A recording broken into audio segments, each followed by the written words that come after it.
Төрт қой примерно. Кемі төрт. Так, екінші топ мына нәрсеге келеміз жігіттер. Енді біз жаңа қайтадан мынау геометриялық мағынаға қайтайық.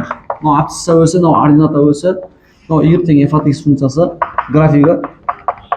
Осыған кез келген бір мысалы мынаны x нолевой деп қарастырайық та, осыған x нолевой нүктесіне жүргізген жанаманы түсірейік мысалға. Жанама осылай болады. Осы жанаманың бұрыштық коэффициенті деген нәрсе болады. Ол k деген әріппен белгіленеді. Бұрыштық коэффициент.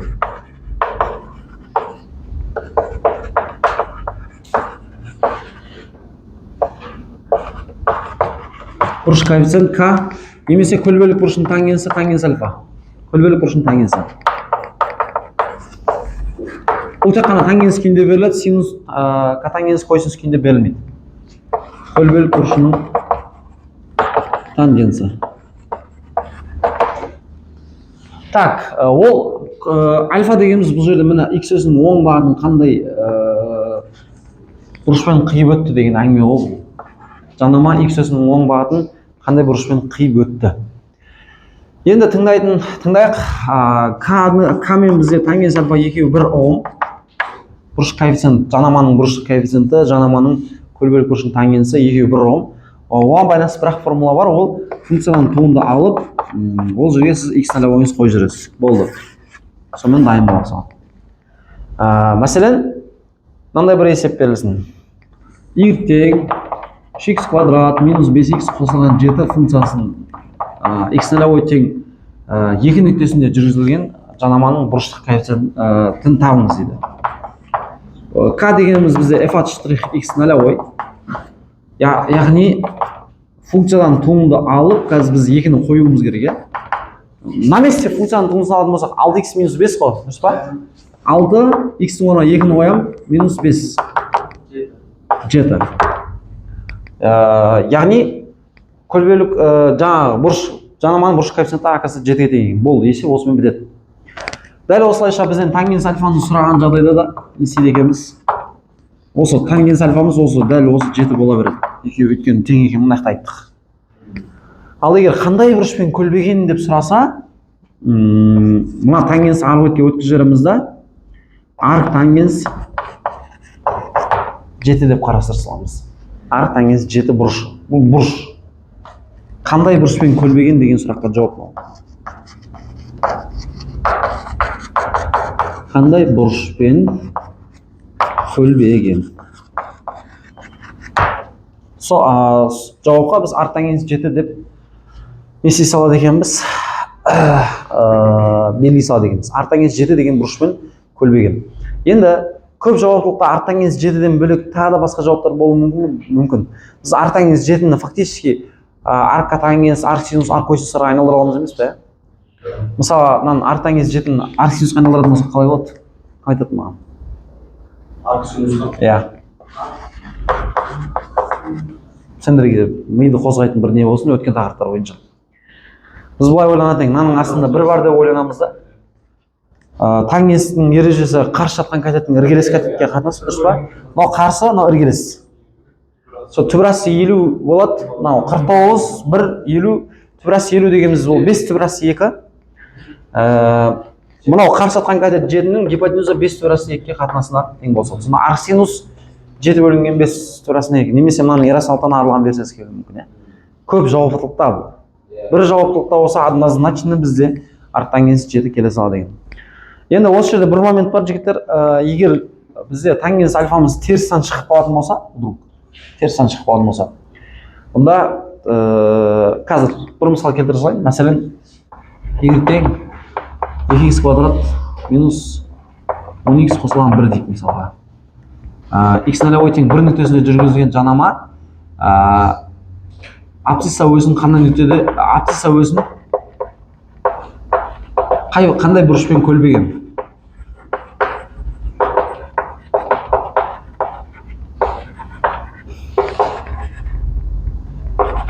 Абсцисса өс деген қай өс еді? X өс, иә? Так, біріншіден біз тангенс альфаны табуымыз керек. Тангенс альфа деген функцияның туындысы бізде 4x минус 10 ғой. x-ің орнына бұны 1-ді қоямыз. Сонда тангенс альфамыздың мәні -6 шығады. Енді тангенс ары бетке ар тангенсі өткізуіміз керек.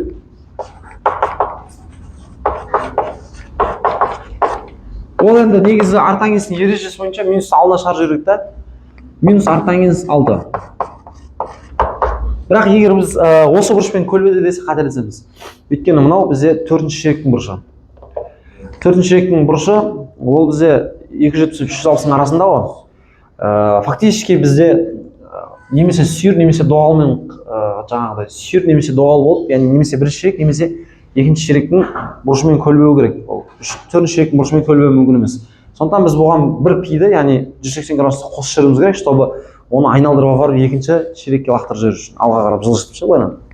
Өйткені 4-ші ширекте тұрған нәрсені сен 180 градус қоссаң, ол былай қарап алға қарап сағат тіліне қарсы уақытпен жылжып екінші ширектен бір-ақ шығады ол. 180 градусқа айналдырсаң да. Сондықтан мынаған пиді қоса салады дегенбіз, пиді қоссақ, жауабы окончательно пи минус ар тангенс 6. Жауабы осы болса деген. Яғни бізде мына функцияның анау нүктесінде жүргізген жанама x өсін пи минус ар тангенс 6 деген бұрышпен көлбей деген. Ойым түсінікті болды ғой, екінші топтағы есептердің бәрін осылай шығарып кете береді екенбіз. Кеттік, енді долгожданный өзіміздің үшінші тобымыз. Анаң қарап қойыңдар, нормально отыр ма барлығы. Так. Жіктер енді қарайтын болсақ, так, жанып тұр ғой, нормально отыр. Үшінші топ. Нақтар біз негізі екінші топтың ителесен нақтар. Яқта уже үшінші топ. Үшінші топ.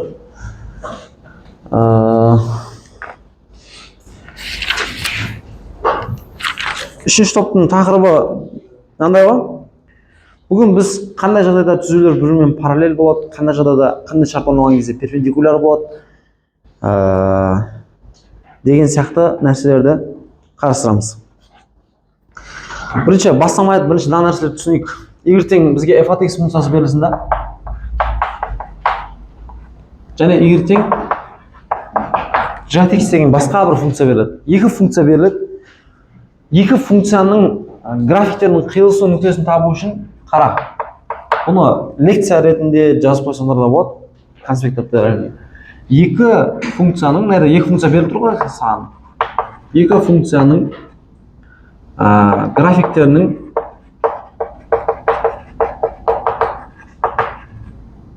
қиылысу нүктесін тап десе не істейміз?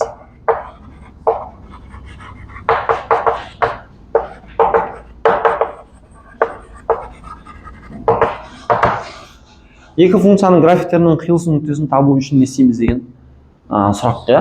То есть там f от x-ің былай кетті, j от x-ің былай тұр, екеуінің қиылысқан жерін табу мақсатында біз бүйтеміз.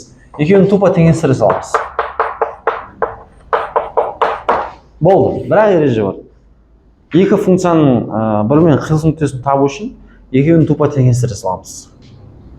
Енді осы қазір үйренген нәрсемізді не жүзінде қолданайық?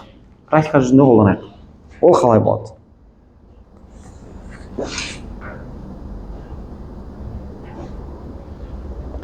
Мәселен, үшінші есепке қарасақ. Үшінші есепте бізге былай айтылған. f от x тең x куб минус 2x қосылған 4 функциясының графигіне осы графиктің j от x тең x куб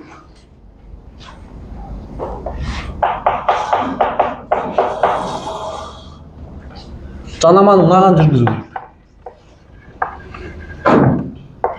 Қараңдар, жанаманы именно ана f от x-ке жүргізу керек екенін мен қаяқтан білдім. Ол бүйтіп айтып тұр ана жерде.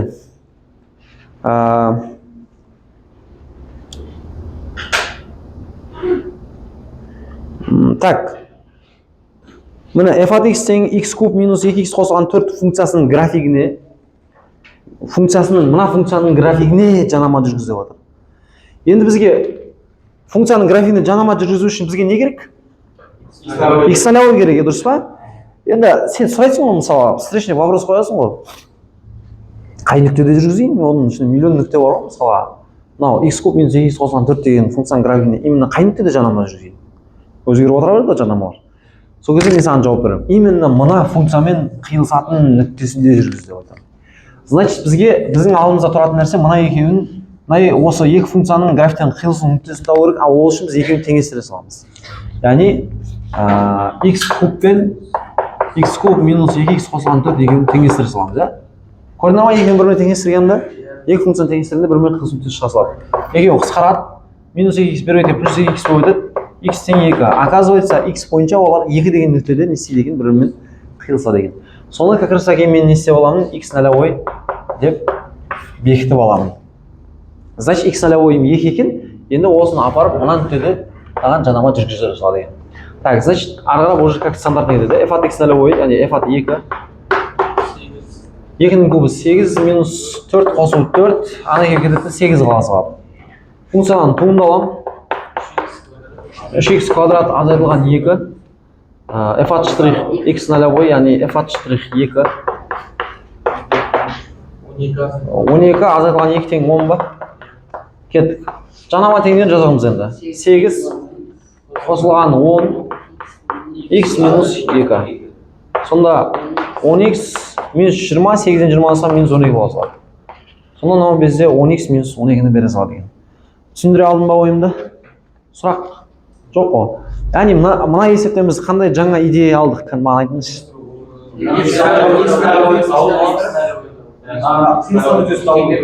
Екі функцияның қиылысу нүктесін табу үшін не істейді екенбіз?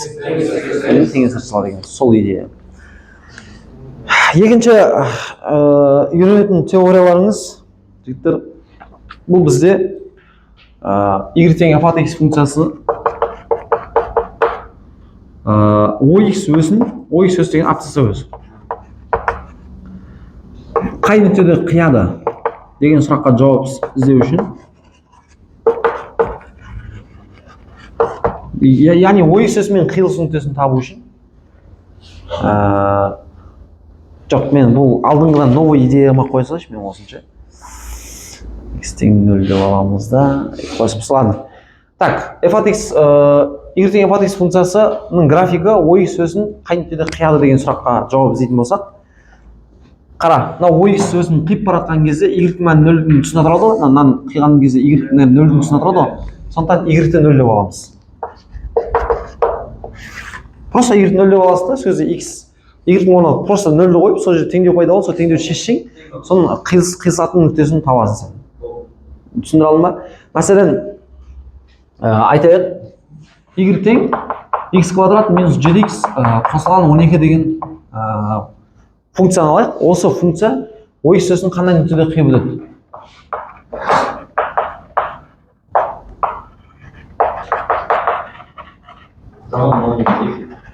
Енді бұл әңгіменің бір қызығы жаңа әңгіме емес қой, өйткені біз бұған дейін бұл нәрсені өткенбіз ғой. Бұл не деп айтатын ек? Функцияның нөлдері деп айтатын ек. Функцияның нөлдерін тап десе, функцияның нөлдері деген сөз просто сол нөлге теңестіре саладық қой, естеріңде болса. Ол функцияның нөлдерінің геометриялық мағынасы, ол сол функцияның графигі x өсін қай нүктелерде қиып өтеді деген сияқты да. Сондықтан ондай жағдайда біз көрдің ба, y-ті 0 дей саламыз, x өсін қиып өтеді. Мынаны 0 қоясың, сонда x квадрат минус 7x қосылған 12 тең 0 деген теңдеу пайда болса. x тең 3, x тең 4 па? Оказывается, мынау бізде 3 және 4 деген нүктелерде қиып өтеді деген да графигі. Түсіндіре алдым ба? Жоқ, екеуінде қойып тексермейсің. Қайда тексересің? Міне, мынау ox өсін қай нүктелерде қияды десек, жауабымыз міне дайын. Жауабы x бойынша 3, y бойынша 0. Немесе x бойынша 4, y бойынша 0. Осы екі нүктеде 3-те 0 және 4-те 0 деген нүктелерде қиып өтеді деген. Түсіндіре алдым ба? Алгебралық мағынада. Ал геометриялық мағынада мына параболаның түрін салатын болсаң, былай салынады ол, қара. Дауыл. Так. 1, 2, 3, 4.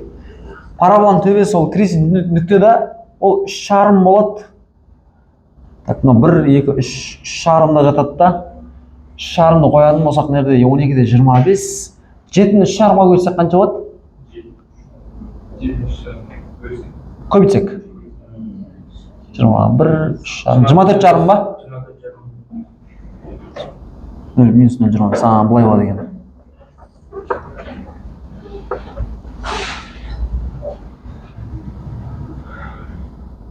Мына параболаның түрі осындай болады, жігіттер. Көрдің бе, ол сенде x өсін 1, 2, 3 және 4, 3 және 4 деген нүктелерді қиып өтіп отыр.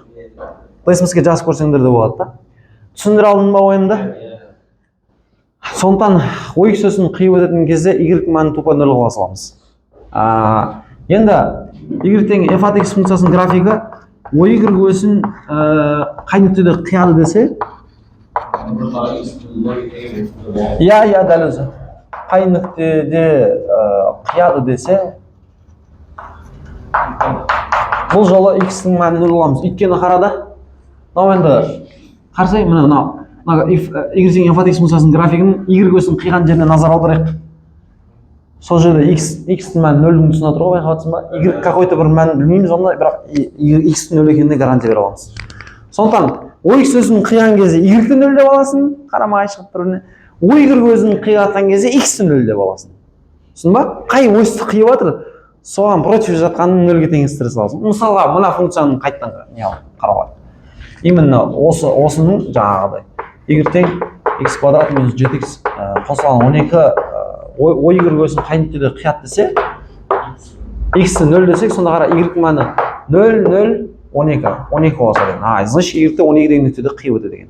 0-ді нәқа қойсам 0, 0 болып кетеді, 12 болады. Сонда жауабы 0-де 12. Бірінші x-тің, сосын бар y-ті мәнін жазу керек. Жауаптан біз 0-де 12 деген нүктеде y өсін қияды деп жауап береді екенбіз. Айтылған ой түсінікті болды ма? Тұр ғой графигін. Қазір былай мынау жоғарырақ кеткен кезде мынау былайына барады да ау. Мына жерде 12-дің тұсынан қиып өтеді, короче. Түсіндіре алдым ба ойымды? Оны бейсміспен көрсеткізіп аласыз, сақтап алады да. Қай нөл? Тұр ғой мына. Нүкте бізде Декарт координаталар жүйесінде кез келген нүкте екі немен не алады да. X өзімен y өргенде координаталарды жазылып тұру керек. Мысалы, мына жақта 2 болды ғой, 3-тен 0, 4-тен. Координаталарын жазамыз да, бірінші тұрған x-ің, екінші тұрған y-дің координатасы. Мысалға, мынандай сияқты нәрсе ғой, типа, мысалы мен айтам, Сұлтанның координатасын бер деп айтам. Сендер қаншадан болса, мыналардың бәрін нүктелер деп қарастырайық. Мына координатының іші Декарт координаталар жүйесі осында. И бүйтіп айтайық, бізде екі өсі бар деп айтайық.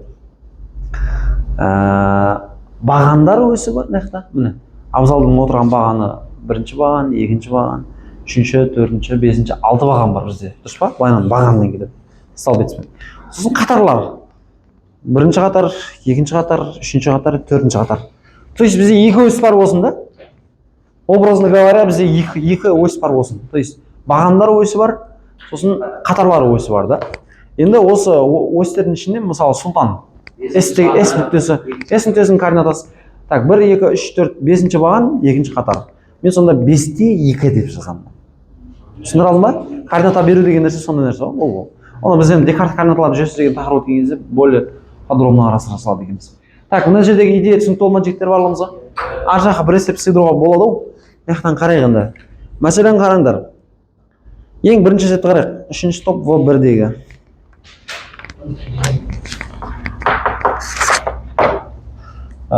Y тең минус 3x квадрат қосылған 6x қосылған бір функциясының графигіне осы графиктің ордината өсімен қиылысатын нүктесінде жүргізген жанаманы теңдеу. Ордината өсі деген қай өсі еді? Y өсі ғой, дұрыс па? Y өсінің қиып өтетін нүктені табу үшін не істейтінек біз? X-ін 0 деп аласың. X-ің 0 болса дайын тұр емес па болды ғой? X-ің 0 болса сол сенде, X-ін әлі ой сол сенде. Так. Сол сенде x-ін әлі ойын 0 болып есептеле сал. Түсіндіре алдым ба ойында? X-ің 0 болған нүктеде жүргізу керек болып тұр ғой саған просто. Видишь? Сондықтан x-ін әлі ойды 0 деп аласың да, бұл кеттің ары қарай. Так, жанаман осы таба саламыз. F от x-ін әлі ойымыз біздің 0 қойсақ 1 болады. Функциямыздың туындысы минус 6x қосылған 6. Значит, f от x-ін әлі ой 0 қоятын болсам 6 бола салады. Сонымен y тең жанаман 1 қосылған 6, x минус 0 болады, ja? X-тен 0 жасам x-тің өзі болады да, сонда y тең 6x қосылған 1-ді бере салады. Жетті ма ойым? Демек, ордината өсін қиып өтетін десе, так, ордината өсін қиып өту үшін x 0 деп аламыз. А x 0 ма, значит x нолевой тең 0. Ол x нолевой тең 0 деген нүктеде ана функцияның графигіне жанаманы жүргізіп саламыз. Жетті ғой ма? Байқасаңдар, бұндай ордината өсін қиятын деген, так, екінші есепте осындай болып тұр. Үшінші есепте сондай болып тұр. Жоқ, 5-те сондай, 6-та сондай, 7-те сондай. Түсіндіре алмау. Абсцисса өсімен десе, OX өсімен десе, Y-тен 0 деп, теңестіріп X мәнін табасың да, сол тапқан X-ін сен X нолевой болып көтере салады. Келістік па ойды? Так. Сұрақтар болса қояйық жігіттер, түсіріп алайық та суретке мана. Фотоға әдемілеп түсіріп алсаңдар. Видеомыз нормальный кетіп жатыр ма? Көріп қоясың.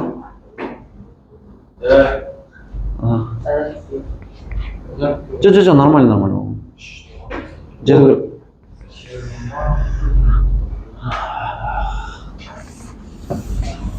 Енді ақыры жаңа ой көргесін қиятын нүктеге дедік қой, енді ой сөзін қиятын нүктеге де мысал келтіре салайын енді, бірақ ондай хотя ана жерде бір-ақ есеп бар да простынша.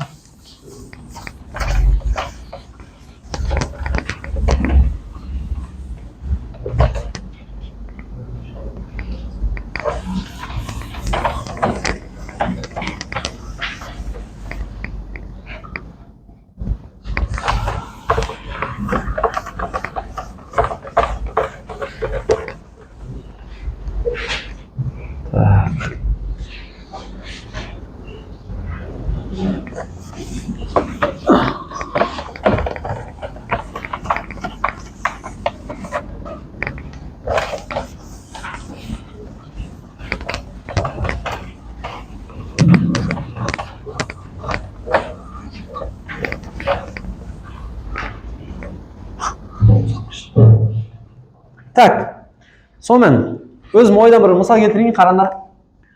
Y тең x-тің кубы минус 7x қосылған минус 7x квадрат. Так. Қосылған 5x бола қойсын. И қосылған 1 бола қойсын. Көрдік па ана? Y тең x куб минус 7x квадрат қосылған 5x қосылған 1 несінің осының абсцисса өсінің қиып өтетін нүктесіндегі жүргізген жанама деп айтсам. Осы функцияның графигіне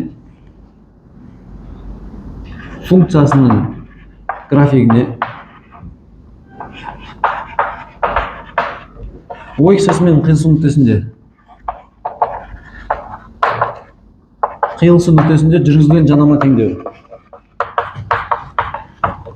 Сұрақсын толы барлығымызға?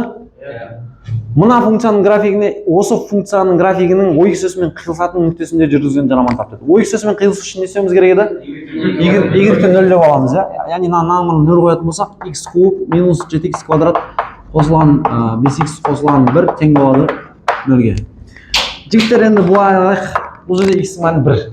Осындай кубпен келген жағдайларда ше, көбінесе бірден бірді қойып көріңдер да, қазір қара бірді қойып көретін болсақ ше, ана теңдеудің шешімі 1 болады. 1 7-ні алсаң минус 6, 5 қоссаң минус 1, минус 1-ге 1 қоссаң 0. Теңдеу дұрыс орындалып тұр. X-ің мәні 1, короче. Түсіндіңдер ма? Осындай непонятно үлкен дәрежемен келген жағдайда көбінесе оның түбірі 1 или 2 или минус 1 или минус 2 болады. Просто орнына қойып, оны логикамен тауып болмайды. Қиналып отырудың орнына ше. Түсіндіре алдым ғой енді. Сонда бітеміз енді. Енді бітеміз.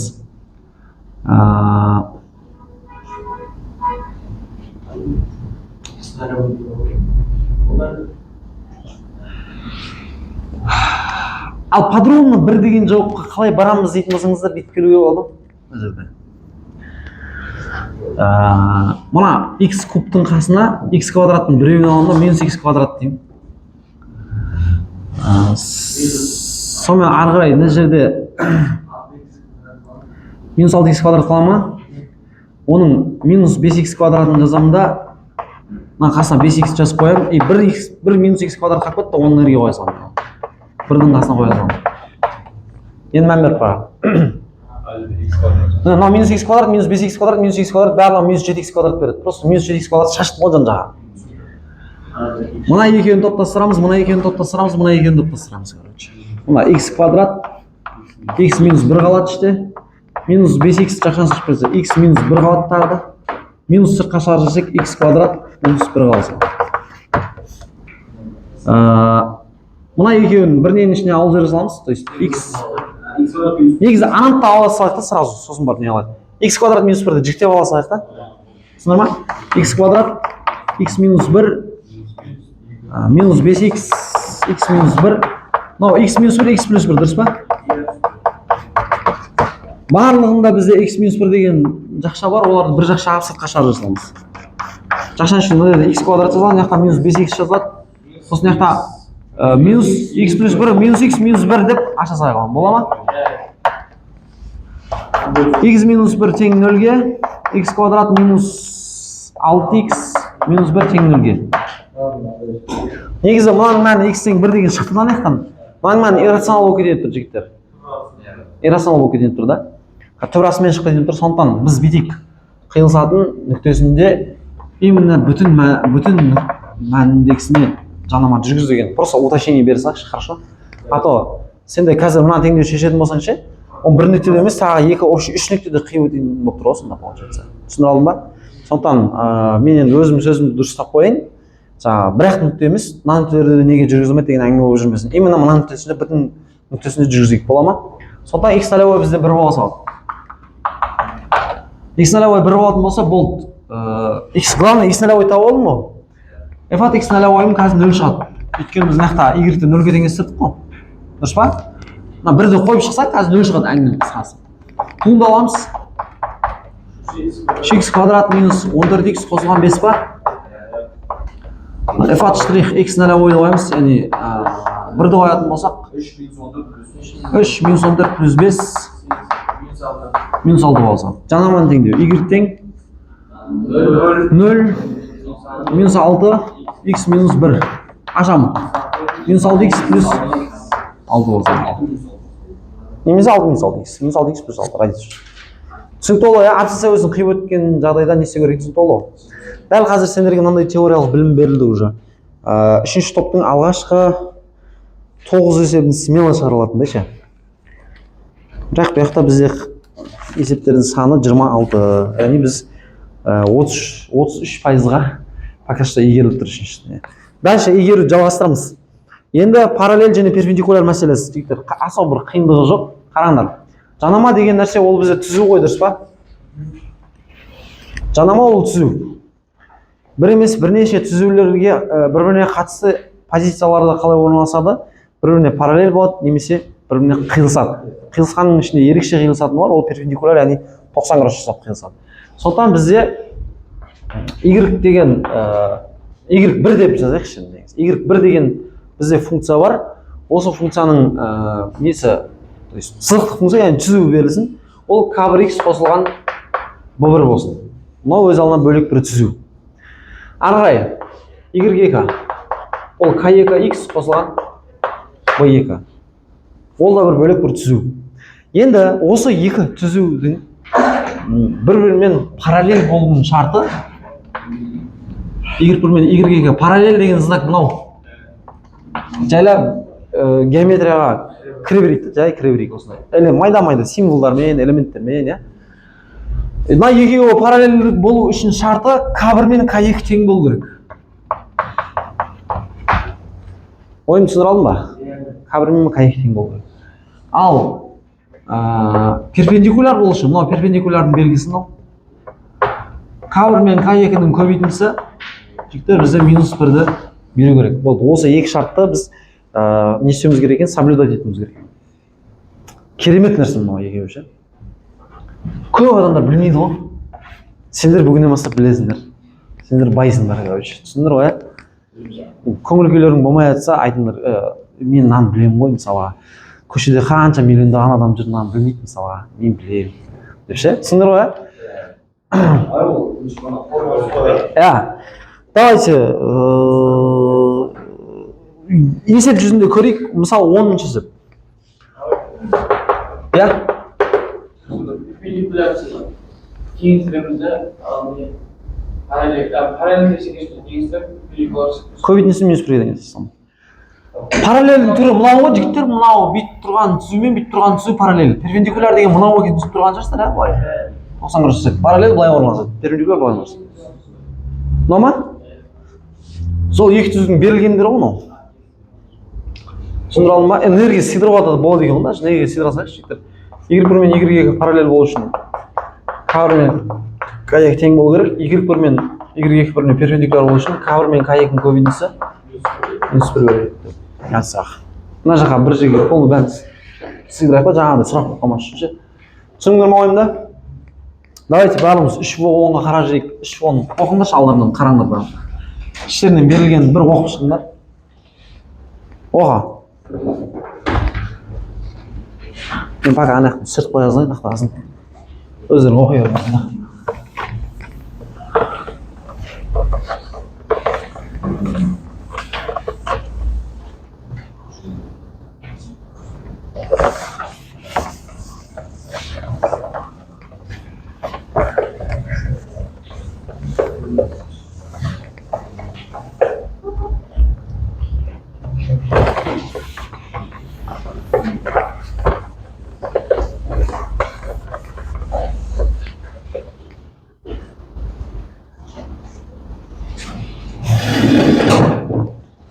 Оқыдық па жігіттер?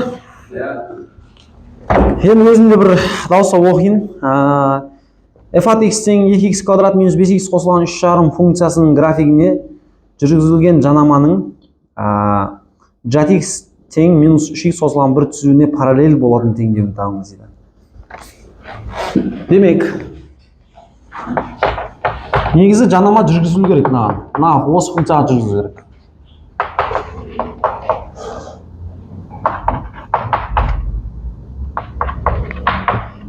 Көрдіңдер ғой, мынаған жүргізу керек жанама. Енді жанама жүргізу үшін маған не керек? Бар ма бұл жерде? Жоқ. Соны тауып алуымыз керек қой. Біз енді соны табатын бізге повод қалай беріп жатыр? Бүйтіп айтады, қараңдар. Сен дейді, мынаған жүргізетін жанамаң. Какой-то бір жанама түзу жүргізесің, сол түзу міне мына жақта jat x-тегі минус 3x қосылған 1 деген түзуге міндетті түрде параллель болу керек. Түсіндіре алдым ба ойымды? Мынаның графигіне жүргізген жанама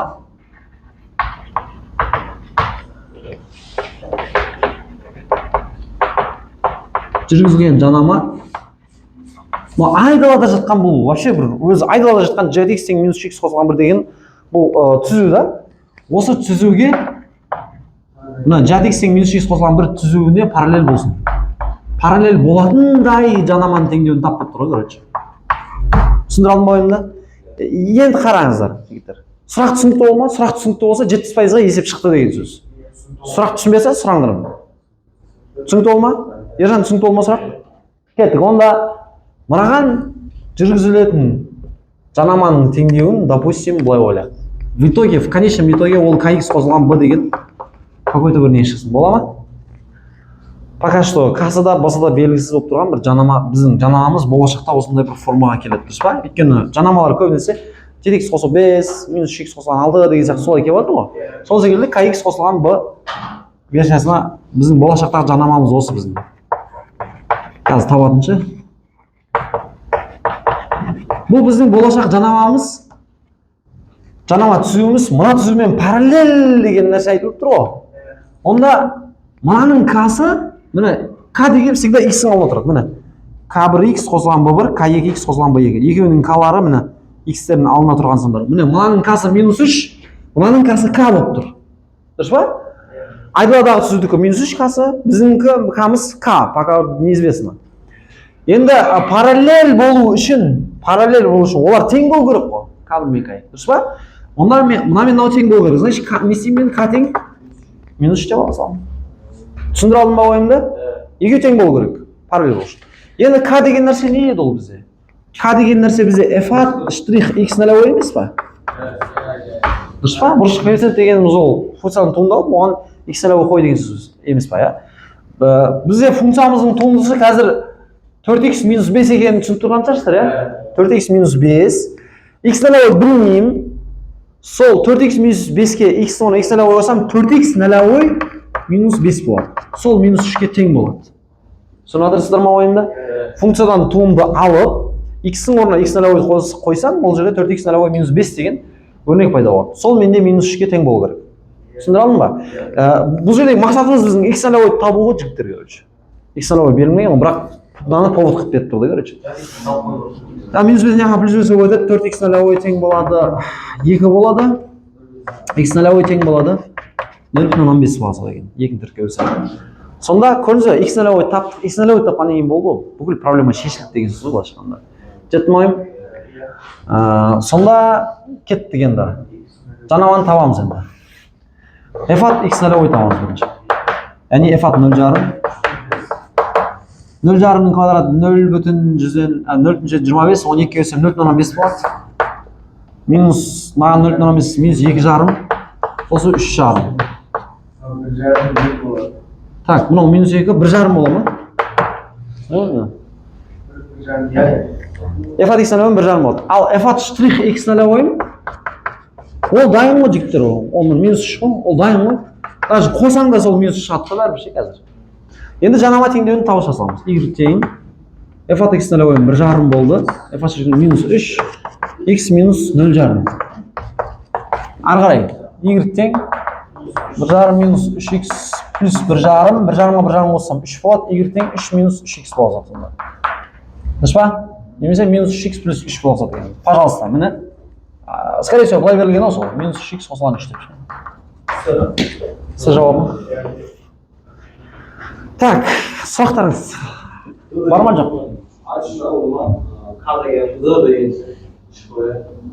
D дегеніміз? Б.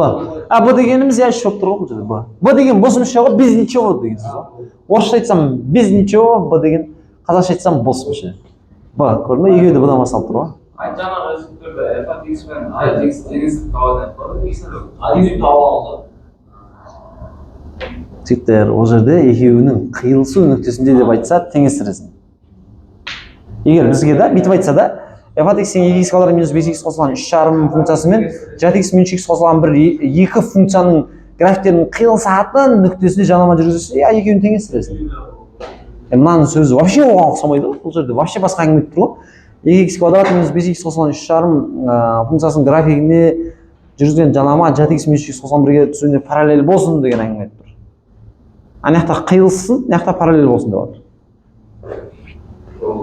Түсіндіре алдым ойымда? Ана жақта тауға шығасың, ана жақта шөлге барасың деген әңгіме болып тұрды. Екеуі бір ме саған? Тауға шөлге шығып кете берсің ғой. Түсіндіре алдым ойымда?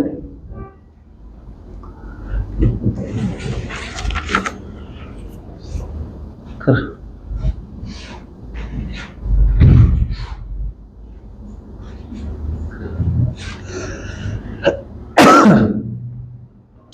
Параллель деген тема түсінікті ол ма?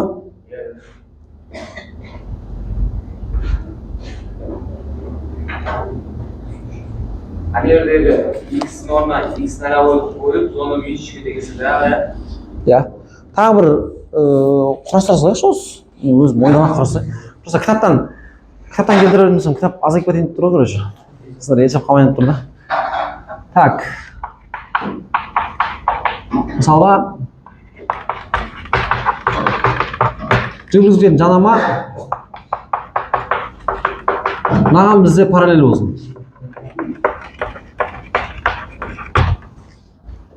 Параллель болсын.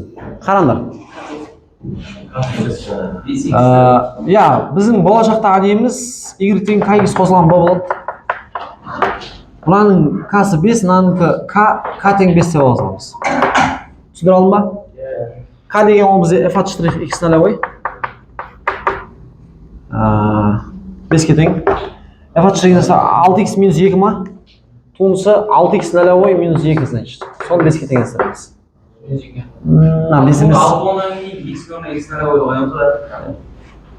Давай мынаны 4 салайықшы осыны. Мына мен удобно келеді деген сөзі. Мынаны 4 деп алсақ, мынаны 4 деп алсақ. Сонда x нөлевойымыз не болады нерде? 1-ге тең болса. жақсылап қарап алыңдар, түсіндіріп қояйын, ешқандай қиындық жоқ негізінде на самом деле ше. X нолевой тапқаннан кейін болды, вообще қиын емес қой, ары қарап функцияң бар, X нолевойың бар, алып кете бересің ғой. Сонда f от x нолевой так 3 көбейткен 1 азайтылған 2 қосылған 1. Туындауына қажет жоқ қой, өйткені f от x нолевой 4 болып тұр ғой уже. 2 бола ма мынау? 2. Болды, f от x нолевой 2-ге тең, f от x нолевой 4-ге тең, онда жанаман теңдеу 2 қосылған 4 x минус 1, иә, x нолевой 1 болып тұр. y тең 4x минус 2 болса екен. Жетті ма ойым? Сұрақ бар жоқ?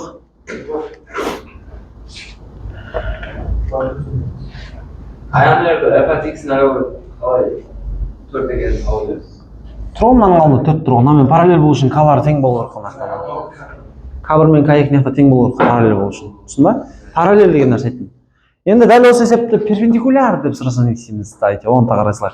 Мынаны түсініңдер ма негізінде жерде әңгімені? Перпендикуляр.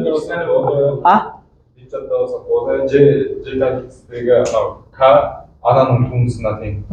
Туынды алып x нолевой қойғанға тең дейсің. Өйткені k-лары тең болу керек та, мен жасап. Түсіндіре алдым ба? Сенің жат x-ің мынау ғой, короче, 4x қосылған 1 да. Сенің нең жанамаң 4x минус 2. Мына x-ің алдындағы k-лары тең болғандықтан бұлар параллель орналасады. Десмесқа жазып көрсеңдер болады. Екеуің бірдей параллель қылып шығарып бере салады, короче. Түсіндіре алдым ба ойымда? Енді дәл осы, жігіттер, дәл осы бұл асы болсында әсінде осы f от x беріледі, 3x квадрат минус 2x қосылған 1, жат x беріледі, 4x қосылған 1 болып перпендикуляр болсын деп айтса енді. То есть сенің мынаған жүргізетін жанамаң мынаған перпендикуляр болатындай жанаман теңдеуін нормаль ма барлығы? Жаз деп айтса, ол кезде не істейміз? Ол кезде бүйтеміз, қара. Мынаның касын көрдің ба? Соның касы 4, ананың біздің болашақтағы жанамамыздың касы k, екеуінің көбейтіндісі минус 1-ді беру керек деп аласыңдар. Түсіндіре ма? Өйткені мына жерде айттық қой, k1 мен k2 минус 1-ге тең деп жатыр. K тең, сонда минус 1 бөлінген 4-ті бере салады екен. Ана 4-ті арға бөліп өткізіп саламыз. Сонымен k деген ол менде f от x нолевой, оны түсініп тұрсыңдар прекрасно. Так, функцияның туындысы жаңа 6x минус 2 болды ғой. X нолевой 6x нолевой минус 2, сол минус 1 бөлінген 4-ке тең. 2-ні мынайға өткізіп жүрсем 2-ден 4-ден 7 болады. 6-ға бөлініп. Тапсақ сонда f от x нолевой нәнді сонда болады. Нені тапсақ дейді? K деген f от x нолевой ғой. Ана екінші топта k тең f от x нолевой тангенс альфа тең f от x нолевой дедік қой. Мынаяқта сырға шығарып отырады ғой, осыны береді деген сияқты. Так, 7 бөлінген сонда 24 point тұр ғой, x нолевой емес ше. Арғылап уже нені таба саламыз, жанаманы таба саламыз. Арғылап жанаманы таппай қойсам бола ма? Өздерін таба салсыңдар, түсіндір ғой, арғылап x нолевой таба болды сер ғой бұл жерде. Енді мынандай болып келген жайларды не істейміз? Кітаптан біреу қарап жүрсек. Так.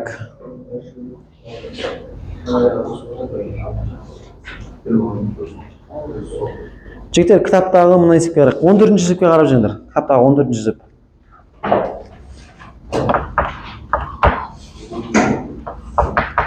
f от x тең болады. x-ің квадраты минус 3x қосылған 5.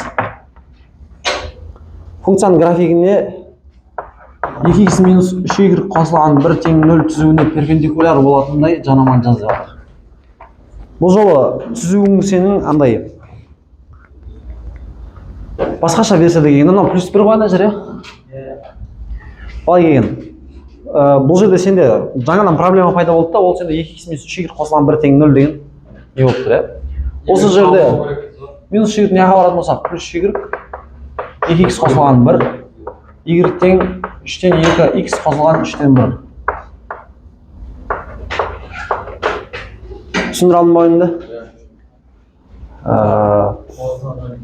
Не істегенім түсіндіңдер ма қазір мынаны? Минус y неға, y тең деген версияға айналдырып алуым керек қой, түсініп тұрсыңдар ғой ойды? Минус y мына бетке плюс y қойып өтті. 2x қосылған 1 қалды да 3-те бөлуге өткіздім, сонда 3-тен 2x қосылған 3-тен 1 болыпты менде. Ары қарай. Енді перпендикуляр болу үшін менің болашақтағы кам мен мына 3/2-ның көбейтіндісі минус 1-ді беру керек. К тең 3 не жаққа барады да 2 аса түссе минус 3 бөлінген 2 болса. К деген не бізде Қайсар?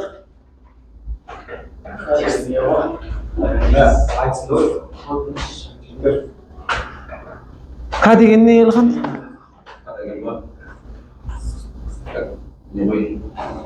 Не Нұрғали К деген? Оны білеміз ғой бәріміз енді екінші мағынасында. F от штрих x нулевой. F от штрих x нулевой. Елхан бәрінде К-ның орнына F от штрих x нулевойлар қойып келеді ма? Неден бастап? Рахмат. Не екен К деген? F от штрих x нулевой. Оның мағынасы не? Сан номерға кіреді. Жоқ, F от штрих x нулевойды қайтып табамын ол сұрақ. Туындалып x-ның орнына x нулевойды қойып жібере саламын, иә? Жаңа да бұлардан бір сұрақ қойдым, не сұрақ қойдым мен? Соны қайталап қоя салайыншы қазір. Әнде бір сағат бұрын бір сұрақ. ln-нің мәні неге тең? Неге бірге тең? ln-ге. ln-ді расшифровать етіп ашатын болсақ не болады еді ол? Log e негізінде e болады, иә? Log e негізінде e бірге тең болады. Түсіндіре ма? Қайсар логарифм 11 негізінде 11-дің мәні неге тең? Логарифм 11 негізінде бірше? 0-ге тең болады. К дегеніміз не?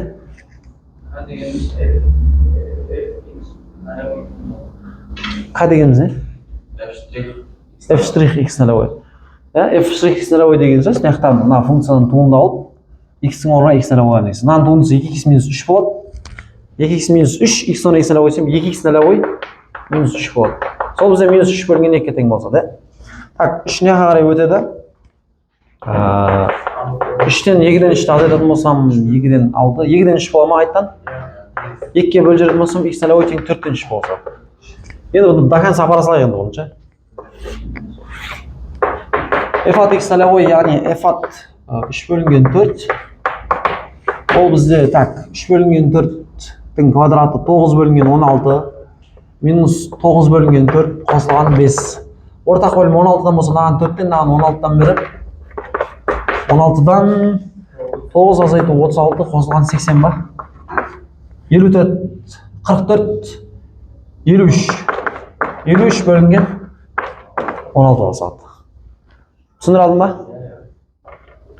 Сонда y тең так, y тең f от x нулевойымыз 16-дан 53 жігіттер. F от штрих x нулевой міне минус 3 бөлінген 2, значит, минус 3 бөлінген x минус 4-тен 3 болып тұр, жабамыздан. Сонда ары қарап 16-дан 53 ашақ жақтан минус 2-ден 3x қосылған 9 бөлінген 8 болса. Түсіндіре алдың ба? Y тең минус 2-ден 3x маған 2-ден бері жазайық ортақ бөлім. Қосылған 16-дан 53-ге 18 қоссам 71 ма? Көрейік осының жауаптан бар ма осында? Қара жайындаршы кәдім. Минус 2-ден 3x қосылған 16-дан 71 деген. Вагон ба? Жетер түсінікті оған шығар, перпендикуляр параллель мәселесі. Короче, берген бет болған жүрген жанаманың 2x-3 плюс b деген сұрақ негізінде алып отыр. Y келтіре аламыз, значит ол мынау деген сөз. Y тең 3-тен 2x қосылған 3-тен функциялық түрге келтіре аламыз, да? Мынау. Сосын тыртықтан алдында k-сы 3-тен 2, сол екінің көбейтіндісі минус 1-ге теңестіреді. Параллель десе екеуін теңестіре салған болады, k тең 3-тен 2. Перпендикуляр десе екінің көбейтіндісі минус 1-ге теңестіре саламыз. Түсіндіре алдым ба ойымда? Так, параллель перпендикуляр деген мәселеге қатысты мен айтып біттім. Шамалы әңгіме қалды енді бізде ше. Так.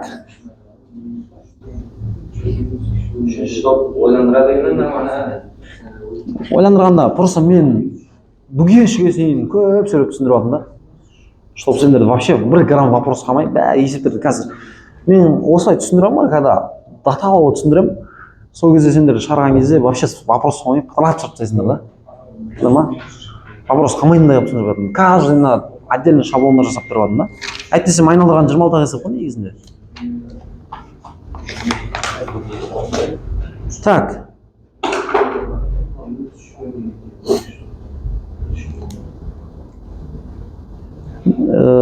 Андай ғой жігіттер, ой кісесіне параллель деген сөз болатын болса,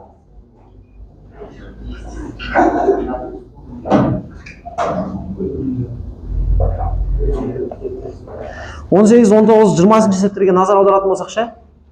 Жігіттер 18, 19, 20-ға бір назар аударып жүріңдер, да мен өшіре берейін.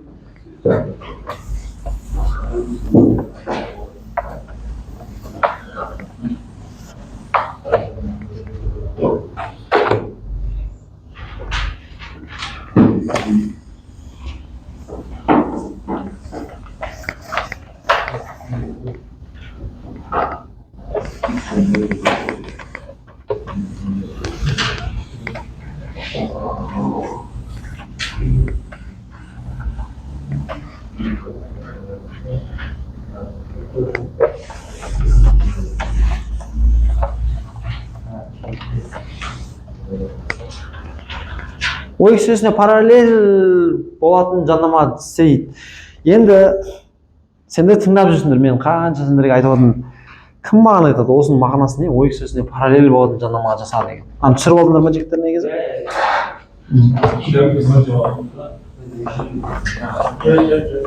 Мен қазір қара, Ержан, сен қандай жауап айтсаң да мен саған бүйтем, неге деген сұрақ қоямын. Сол кезде сен четко и обоснованно түсіндіріп бере алуың керек. Егер мені осы уақытқа мұқият зер салып тыңдап жүрген адам болса, бұны спокойно айтып тастай саламын. Мен өйткені бұны алгебралық мағынада да геометриялық мағынада. Ой кісесіне параллель. Түзу кетсе, параллель болып қалады. Кризистік нүктеден жүргізілсін деген әңгіме ол. Ой кісесіне жанама ой кісесіне параллель болсын деген сөз. Кризистік нүктеден жүргізілсін деген сөз. Кризистік нүкте деген не еді ол? Функцияның туынды алып, функцияның туындысын нөлге теңестіріп беретін нүкте ғой, дұрыс па? Сондықтан байқасаңдар бұлардың жауаптары да ше, сонда әшейін құрсан болып қалып тұр ғой, короче. 18, 19, 20-да бәрі құрсан болып қалады. Өйткені ол ой кісесіне параллель болғаны, ол кризистік нүктеден жүргізеді, кризистік нүктеден жүргізгеннен кейін ол f(x) нолевой тең 0 ғой.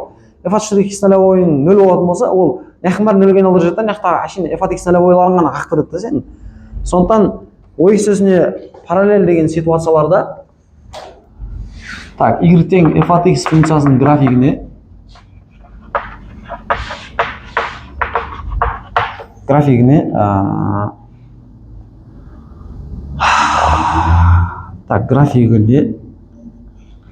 ой кісесіне параллель болатын. Мынандай лекцияға жазсаңдар болады, параллель болатын да жанама теңдеуін тап десе.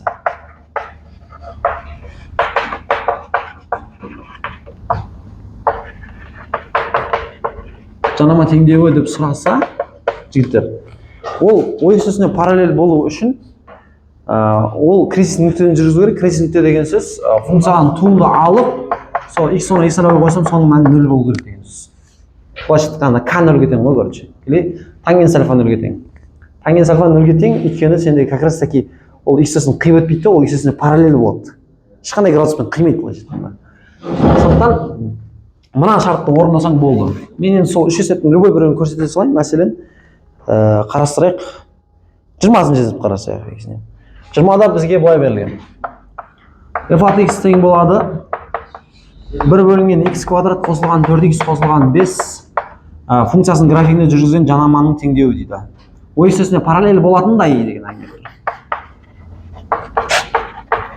Демек мен не істеймін, жаңағы нәрсені орындаймын ғой, f(x) нолевой тең 0 деп ше. Мынаның туындалып x нолевой қоямын, Так, мынаның туындысын алу үшін бұны туындалуға былай дәлелдесек болады, біз x квадрат қосылған, жаңағы u бөлінген v мен ашып кетпес үшін x квадрат қосылған 4x қосылған 5-тің -1 дәрежесі деп қарастырғанымыз дұрысырақ. Сол кезде жаңағы u-ның n дәрежесімен туындала саламыз, иә? То есть туындалатын болсам -1 алдына келеді. X квадрат қосылған 4x қосылған 5. -1-ден 1-ді алсам -2 болады. Көбейтілген мынаның ішінен бөлек туындасам 2x қосылған 4 болады. Енді бұны нормальный түрге келтіретін болсам былай болып тұр. -2x қосылған 4 үстінде x квадрат қосылған 4x қосылған 5-тің квадраты астында. Пожалуйста. функцияның туындысы дайын бізде. Вот осы жерге енді x-тердің орнына x нөлді қойып, осыны нөлге теңестіреміз. Так, минус 2x нөлевой қосылған 4. X нөлевойдың квадраты қосылған 4x нөлевой қосылған 5-дің содан квадраты тең нөлге. Жіктер, мұнау мынақа барып не істеп кетеді? Нөлге алып кетеді. Сонда бөлу мынақа көбейтіп, полный нөлге алып жүреді. Минус үстінде құрта салайық. Сонда 2x нөлевой қосылған 4 тең 0 дейміз. 2x нөлевой тең минус 4, x нөлевой тең минус 2. Көрдің ба, мен x нөлевойдың минус 2 екенін тауып алдым үшін. Минусты құрттың бар өткен нөл жаға қарай. Сонда жіктер, бізде енді f от x нөлевой табу керек болып тұр ғой, қазір, дұрыс па? Енді x нөлевой бар, уже мен жанама табуға кірсем да. Яғни оригиналға апарып не істейміз? Осы минус 2-ні қойып шығамыз мына. 1 бөлінген минус 2-ның квадраты 4, минус 8 қосылған 5, минус 4, 1 ғой. 1 бола салады, көрдіңдер ма? Сонда бұл жаңа f от штрих x нөлевойды изначально өзім 0 деп алдым мына жақта. Жаңа 0-ге теңестіріп алдым. Ол жаңа ой үстіне параллель деген әңгіме айтылды ма? Ол f от штрих x нөлевойды 0-ге теңестіріп аласың. Сонымен жанама теңдеуі 1 қосылған 0 x плюс 2. Бірақ мына 0 қылып жатты, сонда y тең 1. Окончательно біздің жауабымыз y тең 1 болса деген. Y тең 1 деген бізде а жауабына екен. Ойымыздың толма жігіттер. f от штрих x нөлевой ма? Ол ережеде жазып қой біз оны. Оны. Ой үстіне параллель деген әңгіме айтса, бұл автоматически f от штрих x нөлевой 0-ге теңестіріп аласың. Түсіндіре ма? Сосын мен туынды алып, x-термен x нөлевойды 0-ге теңестіріп арқылы x нөлевойды табамын. Так, дальше ары қарап жіктер 21-ден бастап 26-ға дейін барлығы бірдей сарынмен шарылады. Соның біреуін көрсетіп жасайын, сонымен ары қарап есеп шығарып кете береміз. Қараңдар. Мәселен, 23-ші есепке қарайық.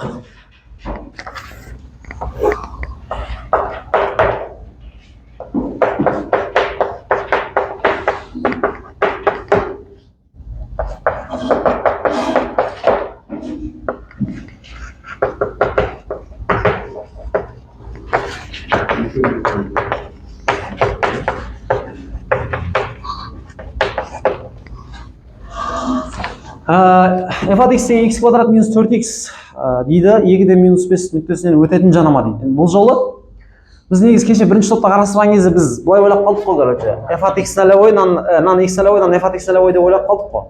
Бұл жолы ол ондай емес, жігіттер.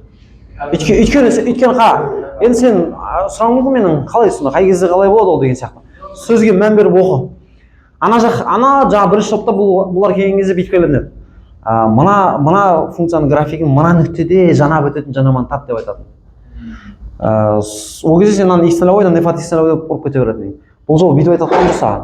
Бұл жолы бүйтіп айтады. Мына функцияның графигіне какой-то бір жанап өтеді. Сол жанама түсуі ол басқа бір нүктесінде 2-де минус 5 деген нүктеден өтеді деп жатыр ол. Түсіндің ба? Мына нүктеден өтеді деп жатыр. Жанайды деп жатқан жоқ мынаны. Түсіндіре ма?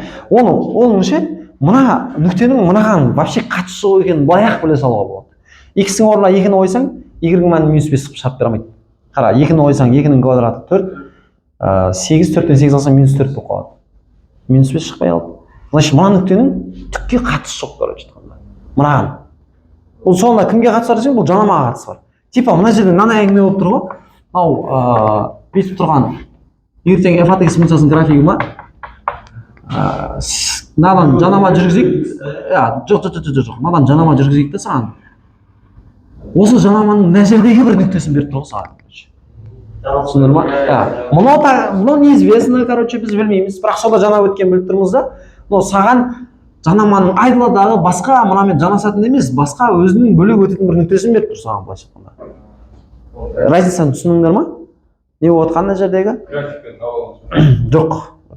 График мен сені анау көз алдарыңа елестеу үшін түсіндіріп беріп алдым. Қара, сенде мынаған жүргізетін какой-то бір жанама бар да. Ол қай нүктеде жанайтын, яғни x нөлевой бізге неизвестно, белгісіз. Бірақ сол жанама түзу сенде өзінің басқа бір жерінде мына нүкте арқылы өтеді. Просто мен берілгенін түсіндіріп алдым да сіздерге. Шығарылу жолы түкте қиын емес, оп-оңай түсініп аласыңдар. Қараңдар. Енді мен x нөлевойды білмеген күйде нагло кәдімгідей жанама жүргізе саламын. Қалай жанама жүргіземін? бүйтем тупо кете беремін короче. F от x нолевой табамын да. Тупо x-тердің орнына x нолевойлар қойып кете беремін. Өйткені x нолевой білмеймін ғой енді маған не қыласың, дұрыс па? X-ның орнына x нолевой қойсам x нолевойдың квадраты минус 4x нолевой болады. Міне f от x нолевойың осы. Туындаламыз. F от x дегеніміз 2x минус 4 па? Енді x нолевойды қоямыз. F от штрих x нолевой ол 2x нолевой минус 4. X нолевой плюс x нолевой болады. Көрдіңдер ғой? Білмеймін, сол үшін x-тердің бәріне x нолевой қойып барамын. Енді жанаманың осы білмегеннің есебінен жанаманың теңдеуін енді жазып шығамын.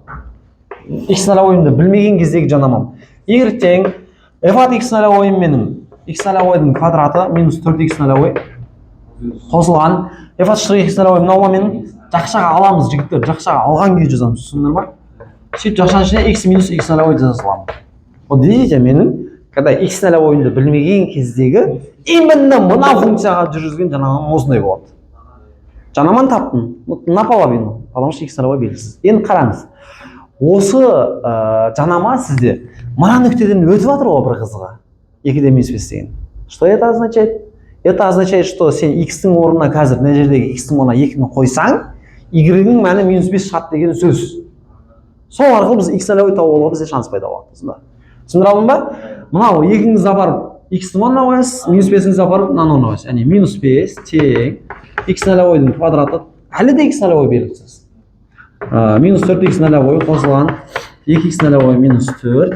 X-тің орнына мен 2-ні қойып. Өйткені осы нүктеден ол өтіп жатыр. Жалғастырамыз. Енді бізде тек қана бір ғана айнымал бар, ол x нолевой ғана. Яғни осы теңдеуді шешу арқылы қазір x нолевойды тауып аламыз біз. Мына жақта бірінші жазайын, қараңыздар. X нолевойдың квадраты минус 4x нолевой. 2x нолевой 2-ні көйтсем 4x нолевой болады. 2x нолевой минус x нолевой минус 2x нолевойдың квадраты минус 8 қосылған 4x нолевой болады. Дұрыс па? Тең минус 5. Мына минус 5 ар жағына тең қылып жібере салдым ғой, дұрыс па? Мыналар қысқара ма? Мынаны азайтсам минус x нолевойдың квадраты қосылған 4x нолевой минус 8 тең минус 5 дей салайық та енді. Мынаны ары қарай лақтырамыз енді. X нолевойдың квадраты минус 4x нолевой минус 8 плюс 8 болса қосылған 3 тең болады нөлге. X нолевойдың мәні 3, x нолевойдың мәні не екен? Ол бізде 1 бола салайық. Енді жанаманың тіл табамыз. Енді қызық болады қазір. X нолевойымыз біздің 3 болған жағдайда қайттан мынаған келе саламыз. X нолевойлардың бәріне 3 қойып шыға саламыз, короче. Y тең 3-тің квадраты минус 4 көбейтілген 3 қосылған 2 еселенген 3 азайту 4, x қалады өзінде, x нолевойдың орнына 3-ті қоя саламыз. Сонда y тең 9 минус 3 болады мынау, дұрыс па? Мынау 2 жақшаның ішінде ашамыз қазір. Y тең 2x минус 6 минус 9 болады. Міне бір жанамам шықты ғой жігіттер. Екіншінің x нолевой егер бір нүкте ғана қазір нақты бір-ақ нүкте шықса, сол бір нүктемен тауып қоя саласың да. Екінші нүкте шығатын болса, екінші нүктемізде біз есептеуіміз керек. То есть x нолевой бізде 1, y тең қайтадан x нолевойлардың орнына бірділер қойып шығамын, 1-дің квадраты минус 4 2 көбейтілген 1 минус 4 x минус 1 бола салады. Y тең 1 минус 4 2 келер алсам минус 2 x минус 1 минус 2x плюс 2 минус 1 болса. Болды, жауаптан іздеңдер осы 2 жанама теңдеуін. Y тең 2x минус 9 y тең минус 2x азайтылған 1 болса. С жауап ма? С жауап азайы. Ойым түсінікті болды ма жігіттер? Қалған есептердің бәрін өзі так 26-ға дейін 21-ден 26-ға дейін 6 есеп бар, біреуін көрсін 5 есеп сендерге қалды. Бүкілінің шығару жолы осылай болса деген. Сұрақ бар ма жоқ па? Аяқтай салайық, анан сұрақ жоқ болатын болса.